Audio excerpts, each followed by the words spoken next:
আল্লাহ যদি আমাকে নিয়ে যায়, আমার বাচ্চাটার দিকে একটু খেয়াল রেখে। শরীফ ওসমান হাদির মৃত্যুতে স্তব্ধ পুরো দেশ। শোকের ছায়া নেমে এসেছে সবুজ অঙ্গনেও। সামাজিক মাধ্যমে আবেগঘন পোস্ট দিয়েছেন তারকারা। হাদির মৃত্যুকে কেন্দ্র করে দেশের বিভিন্ন স্থানে বিশৃঙ্খলার ঘটনায় উদ্বেগ প্রকাশ করেছেন তারা। হাদির একটি ছবি প্রকাশ করে নুসরাত ইমরোজ তিশা লিখেছেন, শহীদ উসমান বিন হাদি আমাদের স্বাধীনতার সার্বভৌমত্বের প্রতীক হয়ে থাকবেন। সিয়াম আহমেদ লিখেছেন, নিঃশেষে প্রাণ যে করিবে দান, ক্ষয় নাই তার ক্ষয় নাই। রোকাইয়া জাহান চমক জানিয়েছেন, নামটা মনে রেখো, শহীদ বীর শরীফ ওসমান হাদি। পরের এক পোস্টে সংবেদনশীল নানা বিষয় নিয়ে প্রশ্ন তোলেন চমক। পোস্টের শেষে লিখেছেন, শরীফ ওসমান হাদি 1993 থেকে ইনফিনিটি।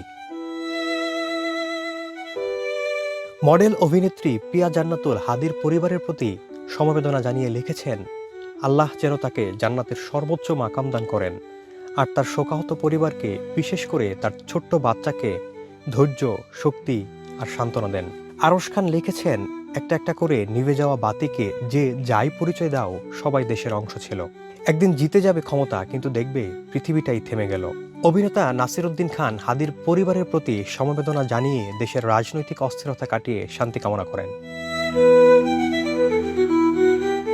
নির্মাতা আশফাক নিপুণ শরীফ ওসমান হাদির প্রতি শ্রদ্ধা প্রকাশ করে ইংরেজিতে লিখেছেন, ওসমান হাদি শান্তিতে ঘুমান, আল্লাহ আপনাকে জান্নাত দান করুন, আপনার পরিবার ও নবজাতককে শক্তি দিন। তারা হয়তো আপনাকে হত্যা করেছে, কিন্তু আপনার শুরু করা লড়াই তারা থামাতে পারবে না। খুনিদের অবশ্যই বিচারের আওতায় আনতে হবে।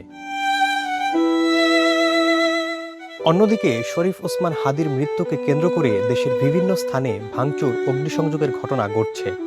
বিশেষ করে গণমাধ্যমের কার্যালয়ে হামলার ঘটনায় উদ্বেগ প্রকাশ করেছেন তারকারা।